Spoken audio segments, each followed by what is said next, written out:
हफीज़ इमाद वसीम की रिटायरमेंट के बाद मीडिया में ये रिपोर्ट हुआ कि पीसीबी ने इमाद मोहम्मद आमिर से वापसी के लिए रब्ता किया है।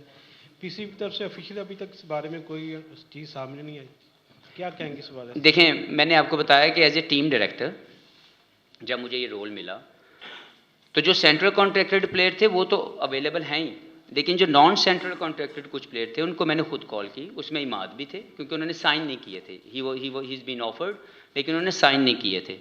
तो मैंने उनको खुद कॉल की और उनसे मैंने उनको बताया कि मेरे प्लान में Pakistan as a team director आप मौजूद हैं और मैं ये चाहता हूँ कि आप पाकिस्तान क्रिकेट को सर्व करें और आप मुझे अपनी अवेलेबिलिटी दें। जिस पे उनकी तरफ से ये था कि वो इसको सोच के बताएंगे। 2 दिन के बाद उन्होंने मुझे मैसेज किया कि he is not available for the New Zealand series.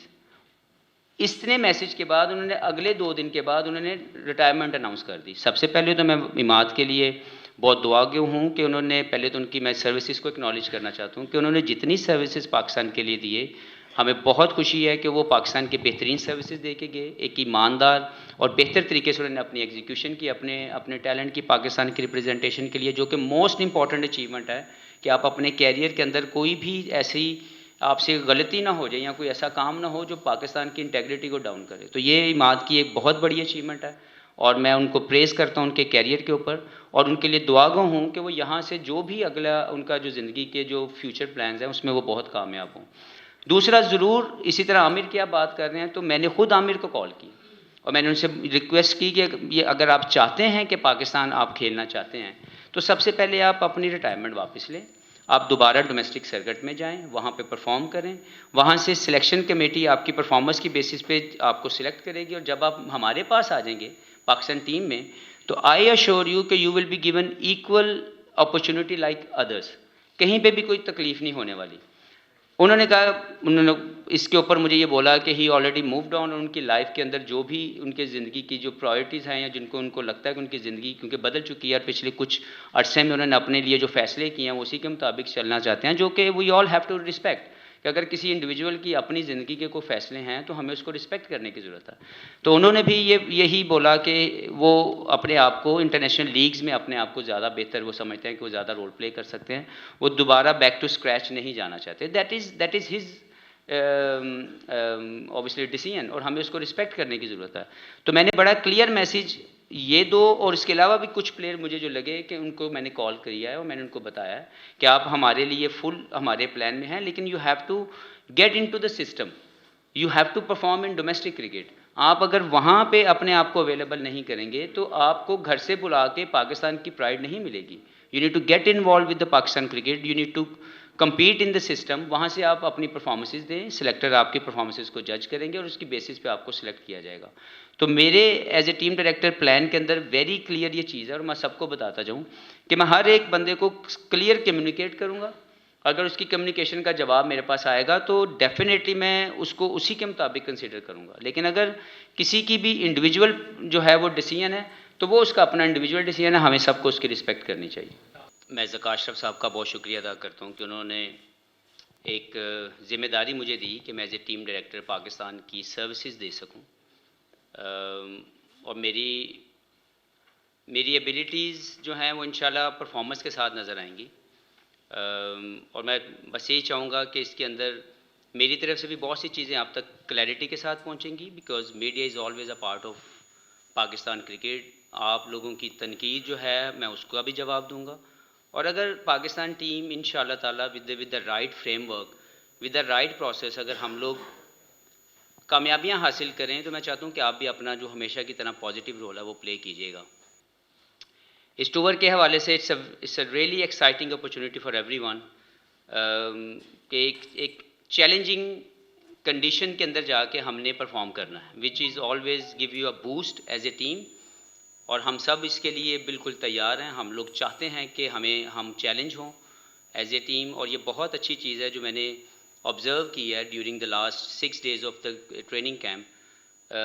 All team were looking for this challenge और उनकी जो हंगर है to perform in Australia, that give me more boost और इंशाल्लाह ताला we will try as a team, as a management to provide the best results for Pakistan team. तो इंशाल्लाह ताला इस नोट के साथ मैं समझता हूँ कि जो तैयारी है वो तो अभी सिर्फ अभी स्टार्ट हुई है, it's only the 5-6 days we spend together, लेकिन यहाँ से जो आगे जाके जो सफ़र है उसके लिए हम लोग मेंटली तौर पर और फिज़िकल तौर पर बिल्कुल तैयार होकर जा रहे हैं। और कोई भी आपका सवाल है सीरीज़ के हवाले से आप ज़रूर पूछें। भाई जिस तरह आपने कहा है कि आसान हो जाएगा। जिस तरह आपने खुद ही कहा है कि बड़ा चैलेंजिंग टूर है ये, ऑस्ट्रेलिया में 95 के बाद तक आज तक पाकिस्तान नहीं जीत सका टेस्ट में, तो आपका क्या समझते हैं कि इस टीम में इतना पोटेंशियल है कि वर्ल्ड चैंपियन टीम जो है और चैंपियन टेस्ट चैंपियनशिप की फातेह टीम को शिकस्त देकर नई तारीख रकम कर सकते हैं? नहीं, ज़रूर कर सकते हैं, क्योंकि मैं समझता हूँ कि जब आपके चैलेंज में एक एक्साइटमेंट हो, जब नथिंग टू लूज़ आपके पास अपॉर्चुनिटी हो and there is always a lot to gain, आपकी अपॉर्चुनिटी प्रेजेंट हो रही हो, तो you always on a winning side. तो मुझे लगता है कि एज ए टीम हमारे पास ये जो गोल है वो ये नहीं कि हिस्ट्री क्या कहती है, वो ये है कि हम इस वक्त जाके वहाँ पे क्या अचीव कर सकते हैं। तो जो माइंड सेट है टीम का, दैट इज़ वेरी क्लियर कि ये एक एक्साइटिंग चैलेंज है हमारे सामने, जिसको हम लोग मिल के बेहतर रिजल्ट्स लेके आएंगे। क्योंकि जो पहले हो गया मैं उसका जवाब दे नहीं हूँ, लेकिन जो यहाँ से आगे जाएगा वहाँ से ऑनवर्ड इंशाल्लाह you will see a better results for Pakistan cricket. Hafeez, जो टीम डायरेक्टर का ओहदा अभी आपके पास है, तो आइंदा जो फ्यूचर है उसमें आप अपने साथ हेड कोच रखना चाहेंगे? क्योंकि इससे पहले विकी के साथ थे और आप भी चाहेंगे कि आपके साथ हों, या आप समझते हैं कि आप दोनों काम साइमल्टेनियसली कर सकते हैं? नहीं, देखें, I am a team director of the Pakistan main team, लेकिन उसमें ये चीज़ क्लियर है कि जो टीम डायरेक्टर का रोल है वो स्ट्रेटेजिकल प्लान्स की एग्जीक्यूशन है, वो उसको देना, और फिर जो सपोर्टिंग स्टाफ हमारे पास मौजूद है, जो कोचिंग स्टाफ हमारे पास मौजूद है, उन्होंने उस प्लान के मुताबिक जो है वो फैसिलिटेट करना है प्लेयर्स को, ताकि एक राइट मैसेज आए और वहाँ से जो परफॉर्मेंस है प्लेयर्स की वो हमें वापस मिले। तो अभी तक तो हमारे ये जो पूरा प्लान है इसके अंदर हेड कोच की जगह नहीं है, लेकिन अगर फ्यूचर के अंदर कभी ऐसा हमें लगा कि हमें उसकी ज़रूरत पड़ रही है तो will definitely think about it. जी हफीज़, जुनून और जोश के साथ तो ठीक है, जीता जा सकता है, कुछ भी रिजल्ट आ सकते हैं, लेकिन जो हकीकत जो नज़र आ रही है उसमें यह है कि आपकी पहली कोचिंग असाइनमेंट है और चीफ सेलेक्टर की पहली टीम थी ये एज ए चीफ सेलेक्टर, तो बड़े इनएक्सपीरियंस जो हमारा जो है सारी पोजीशनें हैं, तो टूर उसके लिहाज से सबसे टफेस्ट टूर जो होता है ऑस्ट्रेलिया का होता है। तो आपको कोई शॉर्ट कमिंग नज़र आ रही है टीम में? कहाँ पर आपको प्रॉब्लम नज़र आ रही है कि हमें यहाँ पर प्रॉब्लम होगी, क्योंकि कई लड़के पहली दफ़ा खेल रहे होंगे वहाँ पर? देखें, there is always a time to learn, और जब आपको अपॉर्चुनिटी प्रेजेंट की जाती है तो वहीं से आप लर्न करते हैं। तो इसमें बिल्कुल इन एक्सपीरियंस का फैक्टर तो मैं बिल्कुल इसको एड्रेस नहीं करना चाहता, मैं इसको समझता नहीं, बिकॉज एट हाईएस्ट लेवल जब आप आते हैं तो हाईएस्ट लेवल पे परफॉर्मेंस आपने देनी है, वहाँ पे आप लर्न नहीं करते। तो मैं ये समझता हूँ कि as a coaching staff, as a management staff, या इवन एज ए सिलेक्टर जो आपने बात की, एक अच्छी सोच के साथ ज़काशा साहब ने इन लोगों को पिक किया, बिकॉज दीज गाइज या जो भी आपको मैनेजमेंट अभी नज़र आ रही है, ये सारे वो यंग पाकिस्तान के टैलेंटेड क्रिकेटर्स हैं जिन्होंने रिसेंट पास में पाकिस्तान की बहुत शानदार परफॉर्मेंसेस दी हैं, और अब उनको एक नया रोल, एक नई सोच के साथ दिया जा रहा है, ताकि मॉडर्न डे क्रिकेट के मुताबिक जो है सारा एक प्रोसेस चल सके। क्योंकि ये बात तो माननी पड़ेगी कि हम मॉडर्न डे क्रिकेट से पीछे रह गए, हम लोग उस तरीके के साथ अपने जो भी रिजल्ट्स हैं वो हमारे नहीं आए, और उसकी सबसे बड़ी वजह यही थी कि हम बाय प्लानिंग कहीं ना कहीं पीछे रह गए। तो उसको एक्सेप्ट किया जा रहा है, क्योंकि जब आपका फेलियर हो, जब तक आप अपने फेलियर को एक्सेप्ट ना करें और उसकी राइट स्ट्रेटेजी ना बनाएं, आप सक्सेसफुल नहीं होते। तो मुझे लगता है कि ये जितने भी हमारे जो सपोर्टिंग स्टाफ है, ये तमाम लोग बिल्कुल सही माइंडसेट के साथ अपनी जो है तैयारी उन्होंने की है, जो सिलेक्शन हुई है वो बहुत बेहतरीन हुई है। डोमेस्टिक के परफॉर्मर को जो रिस्पेक्ट दी गई है, मैं उससे ज़्यादा खुश हूँ कि हमारे टीम के अंदर जो चीफ सेलेक्टर ने जो सबसे इंपॉर्टेंट रोल प्ले किया वो ये किया कि डोमेस्टिक के राइट परफॉर्मर्स को लेके आए। सब नहीं आ सकते, हर एक का एक टाइम है, जो आज आया वो भी, उसको भी पहला मौका मिल रहा है, और जो पीछे अच्छी परफॉर्मेंसेस दे रहे हैं वो भी नज़र में मौजूद है। लेकिन क्योंकि टेस्ट टीम ऑलरेडी एक वेल सेटल्ड टीम है, यहाँ पे ऑलरेडी पाकिस्तान के जो प्लेयर्स हैं when it comes to batting वो उन्होंने बहुत अच्छा और बेहतर परफॉर्म किया हुआ है। बॉलिंग के अंदर थोड़ी सी मुश्किलात आई हमें, लेकिन उसके बावजूद जो बेस्ट पाकिस्तान के जो बॉलर्स उनको लगे कि वहाँ पे बेहतर परफॉर्म कर सकते हैं, उसके मुताबिक सिलेक्ट किया है। तो मैं इसलिए खुश हूँ कि जब आप हकदार को उसका हक देते हैं तो बेहतर रिजल्ट्स आने की जो है वो आपकी उम्मीद होती है। तो ये सारे लड़के जिसमें खुर्रम शहजाद हैं, अगर उनको यहाँ पे ला के एक मौका दिया गया है कि वो पाकिस्तान टीम की रिप्रेजेंटेशन दे, तो एक अच्छा साइन है कि वो एक रिस्पेक्ट दी गई है डोमेस्टिक के परफॉर्मर को। और भी ऐसा ऐसा बिल्कुल नहीं है कि जो लेफ़्ट आउट हैं, जो अभी तक जिनको मौका नहीं मिला, ज़रूर उनकी भी जो है परफॉर्मेंसेज वो कंसीडर की जाएंगी, इन फ्यूचर उनको पूरा चांस मिलेगा। एहतशाम, सनाउल्ला, बाकरी एंड जी हफीज़, इधर इधर ज़ाहिर सी बात है, आपका भी फर्स्ट टाइम जैसे पहले बात हुई हेड कोच का भी था, और ना आपने कहा कि मैं तो पहलुओं का जिम्मेदारी नहीं ले सकता हार के या जीत के है। डेफिनेटली आप जा रहे हैं अच्छे जज्बे के साथ जा रहे हैं, लेकिन जो हमारे फॉर्मर क्रिकेटर्स हैं वो तो इसको बड़ा डौना ख्वाब बना रहे हैं कि ऑस्ट्रेलिया में जो है वो बड़े टफ कंडीशंस हैं और ये होगा और वो होगा, और पहले से ही वो बड़े डिजेक्टेड से नज़र आते हैं। देखें, मैं किसी के ख़यालात के ऊपर तो नहीं बात कर सकता कि उनकी सोच क्या है, ये उनकी स्टेटमेंट है, ये उनके ख़यालात हैं और उनका मैं एहतराम करता हूँ। लेकिन मैं ये जानता हूँ कि there is always something to gain, और अगर आप पॉजिटिव माइंडसेट के साथ जाते हैं और उसके साथ जाके जो आपकी पॉजिटिव रिजल्ट्स निकलने की उम्मीद जब आपके अंदर पैदा होती है और आप उसकी तैयारी करते हैं, उसके मुताबिक प्रोसेस को फॉलो करते हैं, तो आप हमेशा एज ए पैकेज देखते हैं कि हमारी परफॉर्मेंस क्या आई है। तो मुझे ये लगता है कि एज ए टीम, हमारी जो टीम है उसकी जो सोच है वो एक्साइटमेंट के साथ चैलेंज लेने की है कि ये जो चैलेंज आ रहा है इसके अंदर एक बहुत बड़ी एक्साइटमेंट है हमारे लिए to have a great victories या have something within Pakistan team. तो बिल्कुल ये सोच नहीं है कि हम वहाँ पे सिर्फ मैच खेलने जा रहे हैं, हमारी बिल्कुल दिमाग में ऐसी सोच नहीं है। हम वहाँ पे एक बेहतरीन जो है वो परफॉर्मेंस देने जा रहे हैं और जीतने के लिए जा रहे हैं। उसके अलावा हमारे दिमाग में कोई दूसरी सोच ना पहले थी और ना आगे किसी वक्त आपको नज़र आएगी। हाफिज़ भाई, पाकिस्तान का ये जो नया कोचिंग स्टाफ आया है, मॉडर्न डे कोचिंग स्टाफ है, आपके साथ भी, हमने बाकी क्रिकेटर्स के साथ भी पाकिस्तान के लोकल कोचेज़ होते हैं तो मसले देखे हैं। एक ज़माने में आप दुबई से आ रहे थे, एक क्वारंटाइन से दूसरे में आते हुए आपको एक सीरीज़ नहीं खिलाई गई थी, मिसबा और वकार थे, तो हम पाकिस्तानियों का ये माइंडसेट था, इसीलिए नजम सेठी ने गोरे कोचेज़ रखे थे। अभी भी जब आप लोग आए हैं तो हारिस रऊफ़ की नाराज़गी हम लोगों ने देखी है, और फिर आपने कहा कि जी हकदार को हक मिलना चाहिए। अहमद शहजाद एक अरसे से परफॉर्म कर रहे हैं, तो हम पाकिस्तानियों के दिल में ये बात दिमाग में रहती है कि जब अपने साबिक क्रिकेटर्स टीम को चलाने आते हैं तब मसाइल बनते हैं, और उनका आप भी माजी में सामना कर चुके हैं। तो ये जो हकदारों को हक मिलना है, प्लेयर्स हमें अभी भी नाराज़ दिख रहे हैं। एनओसी इतना बड़ा कॉन्ट्रैक्ट है हारिस रऊफ़ का, उसामा मीर का, T10 में हमारे 10 प्लेयर्स जाने हैं, तो आप लोगों के आने से ये चीज़ें रुकी हुई हैं, उन चीज़ों को कैसे डील करेंगे आप लोग? आपके सवाल थोड़े ज़्यादा हैं, काफ़ी चीज़ें मिक्स हैं। मैं पहले इस पे आ जाता हूँ कि सबसे पहले पाकिस्तान है, जो प्रायोरिटी है वो पाकिस्तान की रिप्रेजेंटेशन है, उसके बाद कोई दूसरी चीज़ आती है। तो सेंट्रल कॉन्ट्रैक्टेड और तमाम डोमेस्टिक कॉन्ट्रैक्टेड जो प्लेयर हैं उनकी सबसे पहले प्रायोरिटी जो है वो पाकिस्तान होनी चाहिए।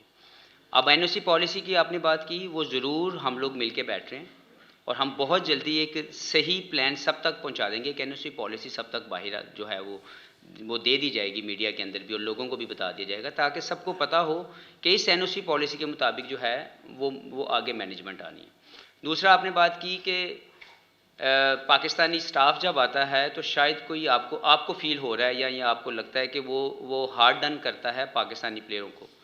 मैं बिल्कुल ये नहीं समझता कि ऐसा होता है, क्योंकि जो कोच होता है या जो सपोर्टिंग स्टाफ होता है वो हमेशा आपका सबसे बड़ा रहनुमा होता है और वो हमेशा चाहता है कि आपके लिए बेहतर से बेहतर आपको फैसिलिटेट करे और आपके लिए जो बेहतर है वो प्रोवाइड करे ताकि ज़्यादा बेहतर रिजल्ट्स पाकिस्तान टीम को मिले। तो किस वजह से वो, चाहे स्टाफ फॉरेनर हो या लोकल हो, वो हमेशा आपकी रहनुमाई करता है। जब मैं टीम डायरेक्टर बना तो मेरी कोशिश सबसे पहले ये थी कि वो लोग जो सपोर्टिंग स्टाफ में पाकिस्तान के अंदर मौजूद हैं और वो ये रोल प्ले करना चाहते हैं, दे वर माई फर्स्ट प्रायोरिटी। क्योंकि मैं ये समझता हूँ कि अगर हमारे अपने पास पाकिस्तान के अंदर वो तमाम चीज़ें मौजूद हैं तो हमें बाहर जाने की ज़रूरत नहीं है। और इसको ज़का अशरफ साहब की भी बड़ी मेहरबानी कि उन्होंने इसको एक्सेप्ट किया और उसको अलाउ किया कि हमारी अपनी मैनेजमेंट, हमारे पाकिस्तानी अगर पाकिस्तान का के लिए रोल प्ले नहीं करेंगे तो कोई दूसरा वो पेन और वो चीज़ को शायद उस लेवल पे, मैं कतन ये नहीं कह रहा कि वो बेहतर नहीं है, लेकिन वो शायद उस लेवल पे पाकिस्तान के लिए रिप्रेजेंटेशन को वो फील ना कर सकें। तो हमारी फर्स्ट प्रायोरिटी ये थी कि जो चीज़ हमें अपने सिस्टम में पाकिस्तान के अंदर से मिल जाए, हम सबसे पहले उसको एक्सेप्ट करेंगे, उसको अपॉर्चुनिटी देंगे, और फिर उसके बाद अगर हमें कोई, हमारे पास कोई ऐसी अपॉर्चुनिटी, लाइक कोई ऐसी अगर स्पेशल प्लेस जो है वो स्पोर्टिंग स्टाफ में मौजूद नहीं है, तो फिर हम बाहर जाएंगे। तो इसमें एक सिंपल सी एक क्लैरिटी है कि हमने पाकिस्तान के वो तमाम लोग जो हमें लगता है कि उनके कैरियर में भी उन्होंने बहुत शानदार कामयाबी हासिल की, विद द सेम टाइम जब वो अपने इस एक ट्रांजिशन पीरियड में आए और उन्होंने अपने आप को एज ए कोच अगर प्रेजेंट अपने आप को कहीं पे भी किया हुआ है, और अगर वो विलिंग है to work for Pakistan, so they were our first priority.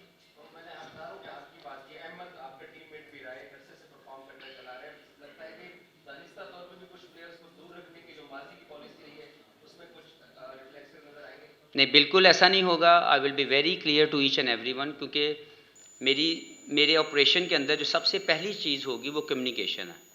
सबसे पहले क्लियर मैसेज आएगा, उस क्लियर मैसेज का जवाब आएगा, उसके जवाब के ऊपर जो है वो डिसीजन लिया जाएगा। पाकिस्तान के अंदर किसी एक प्लेयर या किसी ग्रुप ऑफ प्लेयर को ना एडवांटेज मिलने वाला है, मेरे होते हुए इंशाअल्लाह ताला, और इस मैनेजमेंट के होते हुए, ज़का अशरफ साहब के होते हुए, टोटल मेरिट को जो है हमने जो है वो मेयार बनाया पाकिस्तान क्रिकेट का। इंशाअल्लाह आगे भी उसको लेके चलेंगे।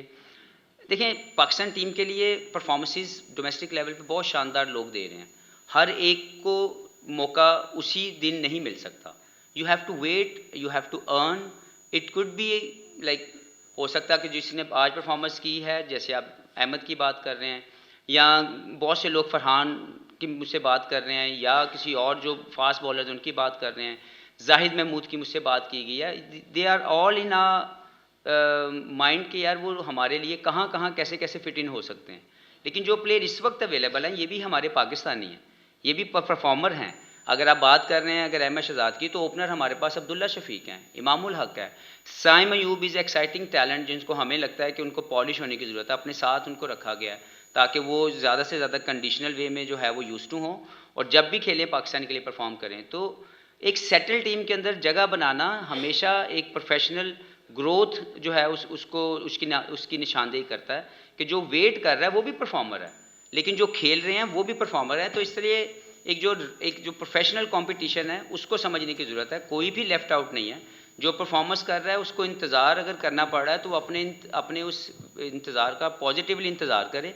जब भी उसको इंशाअल्लाह ताला हमें लगा कि पाकिस्तान टीम में ऐसी जिस प्लेयर की भी जो डोमेस्टिक का परफॉर्मर है उसकी ज़रूरत पड़े, तो वो इंशाअल्लाह ताला आके परफॉर्म करे। काइंडली सबसे रिक्वेस्ट है एक एक क्वेश्चन करें ताकि हम मैक्सिमम क्वेश्चंस ले सकें, please. Thank you. Aqib, Usman. Hafeez भाई, सबसे पहले आपको मुबारकबाद हो, Thank आपने टीम डायरेक्टर का ओहदा संभाला है। एक ये बता दें कि आपको प्रोफेसर कहा जाता है, तो इस मुश्किल टूर के लिए आपके नज़दीक कौन सा आपका ऐसा स्टूडेंट है जो ट्रम्प कार्ड साबित हो सकता है? दूसरा ये बता दें कि ऑफ स्पिनर नथन लाइन उनके पास एक है, आप खुद भी ऑफ स्पिनर रह चुके हैं, क्या आपने स्टूडेंट्स को कोई ऐसा टिप दिया है कि नथन लाइन को वो टैकल कर सकें? देखें, सबसे पहले तो मेरे प्रोफेसर होने पे आप बिल्कुल जो है वो ये ना सोचेगा कि मुझे सब कुछ आता है, मुझे लर्न करना है। मुझे भी बहुत ज़्यादा चीज़ें हैं, हमेशा हर दिन ज़िंदगी का आपको कुछ ना कुछ सिखा रहा होता है। तो एक राइट स्ट्रेटजी ज़रूर कोशिश करेंगे कि बना के पाकिस्तान टीम की मैनेजमेंट के थ्रू जो है प्लेयरों को बताई जाए। और अभी तक जितने भी प्लेयर हैं, जो सबसे अच्छी बात है इस ग्रुप के अंदर, इस पाकिस्तानी टीम के अंदर, कि हर प्लेयर जो है वो अपने स्किल्स को इन्हेंस करना चाहता है, वो अपने जहाँ पे वो खड़ा है वहाँ से ऊपर जाना चाहता है। उसका हमेशा जो सोच जो मुझे नज़र आई अभी 6-7 दिन में, हर एक प्लेयर मेहनत करके वो चीज़ जो उसको लग रहा है कि उसकी कमी है उसको पूरा करने की कोशिश कर रहा है। दूसरा जो आपने बात की कि नेथन लाइन के हवाले से, तो हम उसकी प्रैक्टिस कर सकते हैं। हमने काफ़ी ठीक है, हमारे पास हमारे जो स्क्वाड के अंदर है वो ऑफ स्पिनर नहीं है, और अनफॉर्चुनेटली पूरे पाकिस्तान के अंदर साजिद खान है, उनके अलावा हमें कोई ऑफ स्पिनर नज़र ही नहीं आ रहा था। लेकिन हमारे पास जो 2 स्पिनर मौजूद हैं, अबरार और नुमान, ये दोनों बहुत ही बेहतरीन टेस्ट क्रिकेट खेल चुके हुए हैं। हमारे बैट्समैनों के पास जो चैलेंज है वो ये है कि वो सिर्फ नेथन लाइन को मैनेज करना नहीं है, हमने वहाँ पे डोमिनेट करने की जो स्ट्रेटजी है वो बनाई है और बनाते रहेंगे कि जब जब हम लोग वहाँ पे जाएं हम डोमिनेशन पोजीशन में रह के क्रिकेट खेलें। उसके मुतालिक फेलियर हो सकता है, सक्सेस हो सकती है, लेकिन एक राइट माइंडसेट, एक राइट टीम गोल होगा जिसके ऊपर सब लोग खेलेंगे। तो इंशाल्लाह वी विल ट्राई कि हम लोग एक टीम गोल को अचीव करने के लिए अपनी अपनी कंट्रीब्यूशन दें। कादिर, उस्मान, कादिर और इमरान। तो ज़रूर कंसिडर किया जाएगा और इसमें बड़ी क्लियर पॉलिसी एनओसी की बहुत जल्द पीसीबी के थ्रू तमाम लोगों तक पहुंचेगी। हफीज़ भाई, Imran Sohail, metro time sports है। सबसे पहले तो मुझे इस बात की खुशी है कि पहली दफ़ा को ऐसा बंदा यहाँ बैठा है जिसने बहुत लड़ाई की क्रिकेट के अंदर, पाकिस्तान को मैचेस छीन के दिए। लेकिन मैं उम्मीद वहाँ पर फिर ये रखता हूँ कि अगर आप यहाँ पर आए हैं तो आपका एक गोल बताना पड़ेगा आपको कि आप क्या सोच कर इस सीट पर आए हैं, कि आपको क्या करना है और आपका टारगेट क्या है। क्योंकि यहाँ पर कुछ पता नहीं होता कि आप अगली सीरीज़ में हैं या नहीं है, मैनेजमेंट है या नहीं, आपको रखती या नहीं रखती, किन बेसिस पे आप करने आए हैं। दूसरा, मोहम्मद एक उसी का पार्ट है सर, उसी का पार्ट है छोटा सा।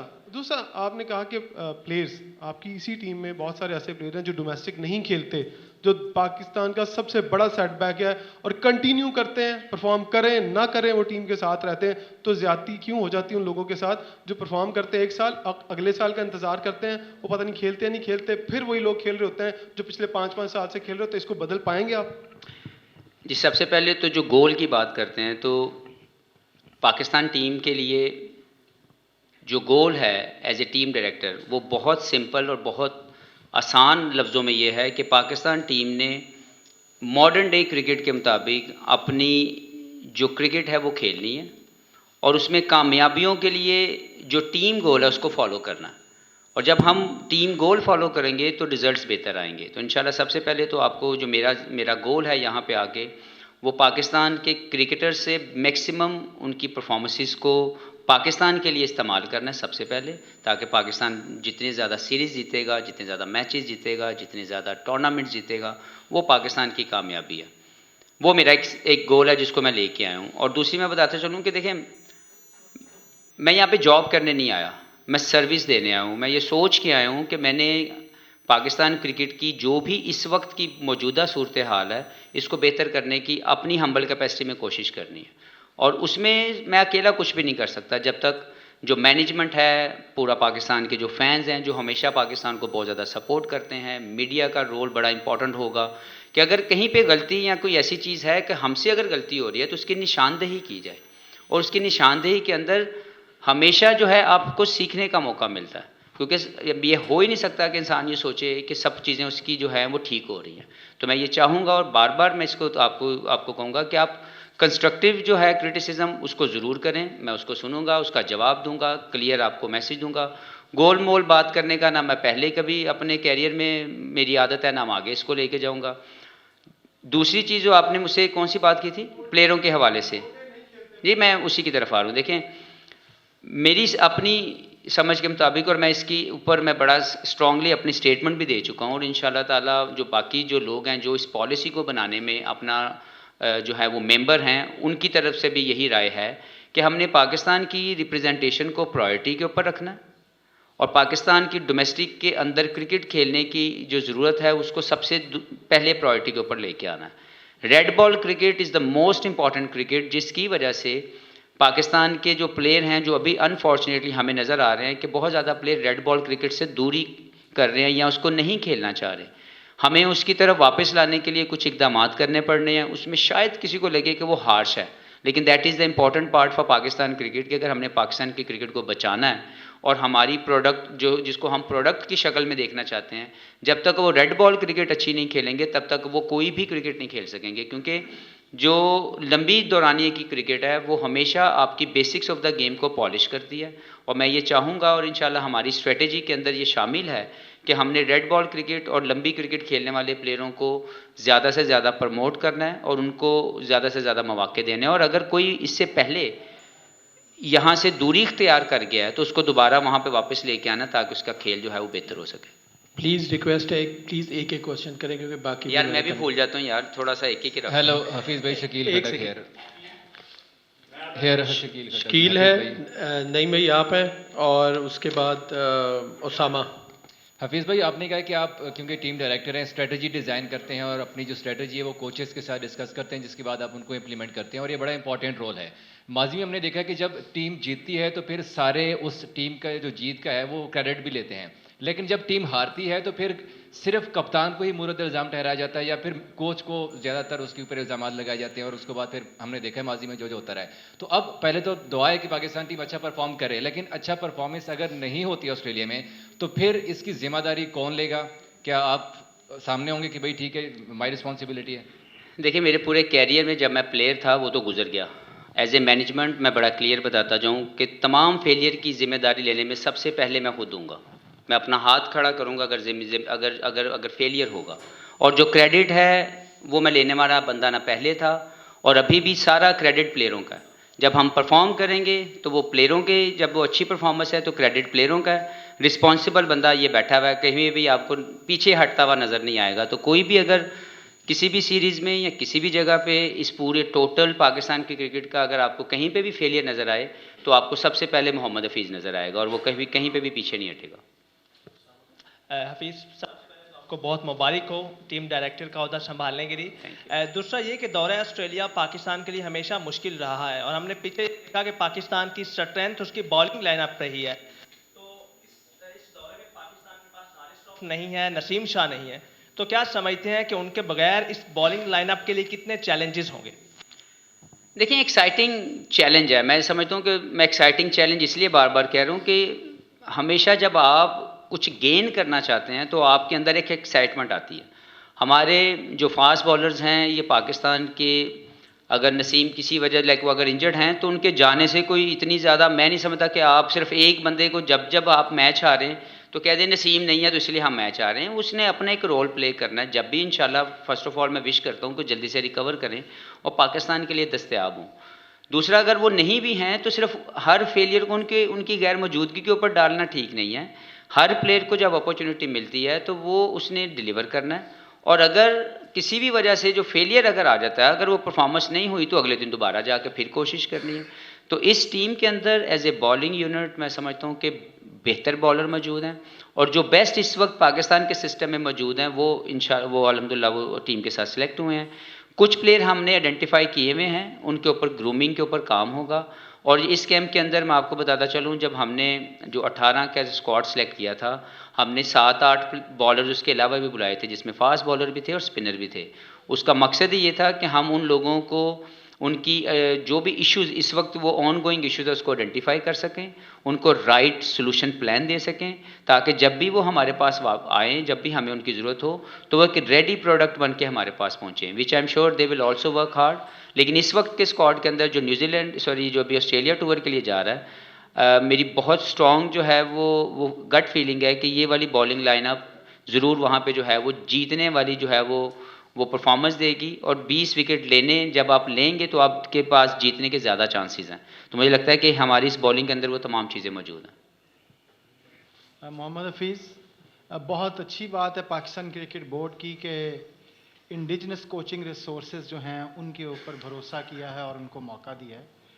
आप टीम डायरेक्टर होने के साथ डिफेक्टिव बैटिंग कोच भी हैं, तो क्या बेहतर ना होता कि वहाँ पर कोई बहुत experienced who had performed wonderfully well उस बैट्समैन को जो है वो आप बैटिंग कोच के तौर पर भी ले आते ताकि वो भी जो है वो उस में शामिल होता? और क्या आप नहीं समझते, गॉड फॉरबिड, अगर पाकिस्तानी बैटिंग फेल होती है तो all the daggers will be drawn at you? जी, मैं आपको बता दूं कि मैं बैटिंग कोच बिल्कुल नहीं हूं, और जो आपकी वाली बात है वो अभी तक, क्योंकि हमारी जो टीम मैनेजमेंट है वो आपके सामने नहीं आई, क्योंकि उसमें एक आध चीज़ टेक्निकल को थी, वो इंशाल्लाह बहुत जल्दी आप तक वो आ जाएगी। Total management of the team जो यहाँ पे टूर कर रही है, वहाँ पे ऑलरेडी हमने जो ऑस्ट्रेलिया के जो हमें ज़रूरत है, क्योंकि कंडीशनल जो एडजस्टमेंट रिक्वायर्ड है, स्ट्रेटिजिकल जो एडजस्टमेंट रिक्वायर्ड है, उसके लिए हमने वहाँ से जो है कोचिज़ को अपने साथ जो है इंगेज किया है फॉर दिस सीरीज़, और बहुत जल्दी आपको उनके नाम भी मिल जाएंगे। उनको इसलिए हमने जो है अपने साथ ऐड किया है कि वहाँ की कंडीशन के मुताबिक, क्योंकि उन्होंने वहाँ पे ज़्यादा टाइम गुजारा हुआ है, वहाँ पे उनकी कंडीशनल एडजस्टमेंट जो है वो ज़्यादा बेहतर तरीके से बता सकते हैं। तो इसलिए उनको हमने अपने साथ अपने सपोर्टिंग स्टाफ के अंदर इंगेज किया है, और इंशाल्लाह बहुत जल्द आपके पास नाम भी उसके जो है वो बता दिए जाएंगे। जी, नेक्स्ट थ्री हैं अशरफ शेख साहब। दोनों ये ले, शेख ही होता है। मुश्किल हो गया कि एक चौधरी दो शेख दरमियान हफीज़, सबसे पहले तो आपको मुबारकबाद कि एक अहम ओहदे पर आपको जिम्मेदारी मिली है और बड़ा मुश्किल जॉब है क्योंकि टीम जीते या हारे, जीत पर की तो हर कोई क्रेडिट लेता है, हार का कोई नहीं लेता। तो जैसा पहले भी आपने कहा कि अगर टीम हारेगी तो ऑस्ट्रेलिया का मुश्किल टूर है और साबिक क्रिकेटर्स भी इसको कह रहे हैं कि किसी तौर पर भी ये पाकिस्तान के हक़ में ऑस्ट्रेलिया का टूर नहीं होता। फिर तो हम टूर पे नहीं जाते। बिल्कुल आपकी सही बात है। आपकी क्या, जिस तरह इंग्लैंड ने एक जारहाना टेस्ट क्रिकेट खेलना शुरू किया है, क्या हम उस तरह की क्रिकेट खेलेंगे या हम अपनी क्रिकेट खेलेंगे? देखें, हर एक टीम के अपना एक विनिंग मंत्र है और हर टीम के अपनी एक स्ट्रेटेजी है कि जिस तरह उन्होंने किसी भी जगह पे कामयाब होना है। ये ज़रूर है कि पाकिस्तान क्रिकेट किसी के मुताबिक नहीं खेलेगी, लेकिन पाकिस्तान का अपना खेलने का एक अपने तरीके से मैच जीतने की जो स्ट्रेटेजी है वो हमने बनानी है इंशाल्लाह ताला। वो हमने बनाई भी है, उस पर हमने पिछले 5 दिन से काम भी किया है। कोई भी चीज़ थोड़ी सी बदलने में या थोड़ा सा उसको ट्यून करने में या एडजस्ट करने में थोड़ा सा टाइम लगता है। उसके अंदर मज़ीद मौके मिलने हैं। इस टीम को मज़ीद ज़्यादा हमने जो है प्रैक्टिस के अंदर उस चीज़ के मुताबिक, गेम प्लान के मुताबिक खिलाने की पूरी प्रैक्टिस करवानी है। And I am sure this girl will adjust accordingly, क्योंकि जो पाकिस्तान की क्रिकेट है वो हमेशा अग्रेसिव क्रिकेट खेल के ही ज़्यादा बेहतर परफॉर्मेंस देती है। तो that is a very clear message to all the players कि एज ए टीम मैनेजमेंट हम उनसे अग्रेसिव माइंडसेट के मुताबिक क्रिकेट खिलवाना चाहते हैं और उसका जो रिस्पांस है जो भी आएगा उसके मुताबिक स्ट्रेटजी बनाई जाएगी। लेकिन हम किसी को देख के अपने आप को उसके मुताबिक नहीं बनाएंगे, लेकिन पाकिस्तान का एक अपना बड़ा स्ट्रॉन्ग वे है to win the matches anywhere in the world. हम उसको मज़ीद ज़्यादा जो है वो पावरफुल करेंगे ताकि वो जो प्लेयर्स हैं वो बेहतर परफॉर्मेंसेज लेके आएँ। अच्छा, मेरा सवाल ये है कि इंसी भाई ने कहा था कि वर्ल्ड कप जाने से पहले आखिरी रात को सेंट्रल कॉन्ट्रैक्ट साइन हुआ था, फाइनलाइज हुआ था एक इंटरव्यू में। सो जो नई चीज़